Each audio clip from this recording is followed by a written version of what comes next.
the kind of final note I'll say out about aging is aging will improve the quality of your whiskey in the short term for sure.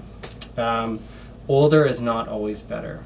And so if you're maturing in new wood, you basically dissolve so much wood tannin and so much oak that can just be overpowering and bitter.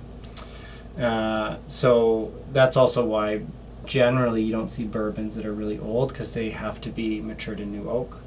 And they can just become, it's like chewing on a tannic piece of oak after a while.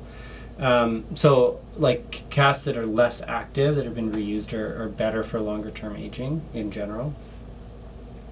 And it does something different. So after, a few years,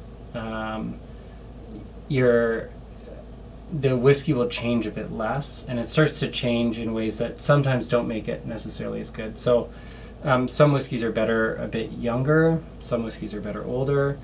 A lot of the old Canadian whiskeys are light corn whiskeys, which can be very old, 30, 40 years old.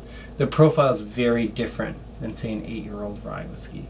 And the really old-aged ryes are different in character than the younger ryes. They might not quite be as big or as spicy. So older is not always better. But it is...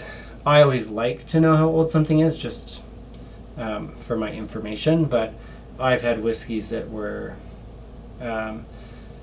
usually below 6 years. I wouldn't say is like the best whiskeys I've ever had, but some of the best whiskeys I've had have been, as young as 5 years old.